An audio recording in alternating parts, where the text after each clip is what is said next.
Every city has its secrets, but in Becklin City, the secrets don't just stay buried, they kill.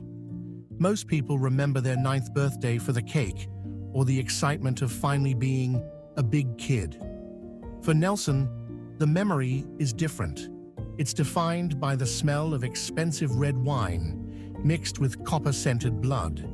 It's defined by the rhythmic clicking of a 9 p.m. news theme and the sound of 3 men walking majestically through an unlocked front door. Nelson's father was a man of principles, a high-ranking bank manager who believed that truth could protect him. But on this particular day of his birthday, he learned a lesson that Nelson would spend the next 7 years trying to survive. In a city built on corruption, being a good man is often a death sentence. This is a story of deep corruption in Becklin City. A story that began at the banker's estate, a birthday party that ended not with a wish, but with an execution that would trigger a decade of blood and betrayal. Nelson's family lived in the banker's estate, an area that was supposed to be safe, a sanctuary for the city's middle class. That evening, the house was filled with the kind of joy that only comes before a storm. Nelson's father had come home with gifts for him that felt like a glimpse into a brighter future, a perfectly fitted black suit and a 5-octave piano keyboard. The neighbors had finished their celebration and left. The house was settling into that quiet, late evening lull. The 9 p.m. news theme began to play on the TV, a sound Nelson's father had been waiting for because it signaled the time his friends, including his colleague Mr. Parker, were supposed to arrive for a late-night drink. Because they were expecting friends, the front door was left unlocked, a simple, hospitable gesture. But when the door finally opened, it wasn't the laughter of friends that filled the room. It was the startling presence of 3 masked men. They were dressed entirely in black, their faces obscured. 2 of them were massive, towering figures that seemed to suck the air out of the room. The third was average-sized, almost unassuming, but he moved with the confidence of a predator who already knows he's won. Nelson's father, trying to find courage in front of his wife and children, asked the men how he could help them. The smallest man didn't answer. He just chuckled. While the 2 large men ordered the family to the floor, the smaller man ignored them entirely. He walked straight to the dining table, where bottles of red wine sat waiting for the guests.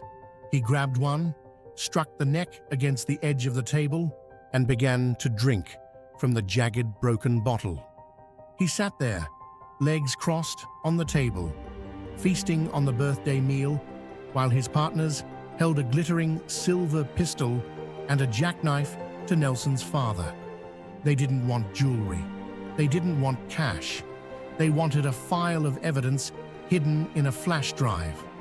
Nelson's father tried to play along, asking which files they meant, but he was met with the butt of the silver pistol to his skull. Nelson tried to watch, tried to make sense of the nightmare, but a heavy boot pressed his face into the floor. He could feel the iron studs of the assassin's boot digging into his scalp, nearly crushing his skull against the ground. As Nelson's mother pleaded for mercy, the man with the silver pistol picked Nelson up from the floor and pressed the cold muzzle against the boy's temple. "I will count to 3, the gunman said, "and if you delay further, you will lose more." The air in the room was thick with the smell of the spilled wine and the metallic tang of the blood running down the father's face. In the face of a countdown that would end his son's life, the father broke. He whispered a name, Chief Andrew. He rushed to his room and returned with a brown office file. Nelson later learned that these papers contained the truth about Becklin City, evidence of high-level bank staff aiding fraudulent withdrawals by politicians, and a list of those responsible for the robberies that plagued the city every year. The massive gunman took the file, flipped through it, and walked back to the dining table, where the leader was finishing his wine. "Everything is intact," he reported. The man at the table gulped the last of the wine like it was water. He signaled to the others it was time to leave. As the three masked men made their way to the door, Nelson's father stood in the center of the room, bleeding but alive, likely thinking the ordeal was over. He was wrong. The small man was the last one out. At the threshold of the door, he turned.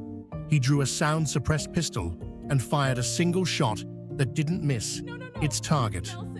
Nelson's father collapsed into a pool of blood that began to congeal on the floor of the sitting room. By the time the neighbors rushed in, drawn by the mother's screams, the men had vanished into the night. Minutes after the shooting, the very friends Nelson's father had been waiting for finally arrived: Chief Andrew and Mr. Parker. Mr. Parker was a physically imposing man, a leader in the bank. Chief Andrew, however, was the one who went to Nelson's mother, trying to pull her away from the body. Nelson, trembling and covered in the memory of those iron studs, remembered the name his father had whispered during the interrogation. He ran to Chief Andrew, grabbed his legs, and cried out the only clue he had. "My daddy mentioned your name when those men came here." 2 weeks later, Mr. Parker visited the mourning family again. He asked if there were any clues, any misunderstandings their father had. Nelson was persistent. He repeated the accusation in front of his mum and the man. "My daddy called Chief Andrew's name." While speaking, Chief Andrew arrived at the scene, as he often frequented there, to condole with his friend's widow, Mrs. Nelson. Mr. Parker, on seeing him, didn't hesitate. He quickly dialed the nearest police station and demanded the presence of some officers who arrived at the house moments later. "Arrest him, officers," Parker ordered. "He is a primary suspect." Chief Andrew looked at his boss in shock. "Me? You must be joking, boss. How can I kill our friend?" But the handcuffs were already being clicked around his wrists without further questions. As Chief Andrew was led away, Mr. Parker promised the family he would get to the root of the matter and ensure justice took its course. Nelson thought he was helping. He thought he was catching a killer. He didn't know that in Beckland City, the person who orders the arrest could be more dangerous than the person in the cell. Nelson's family buried his father before he turned 16, but the flash drive his father died for, the evidence of corruption, didn't disappear with him.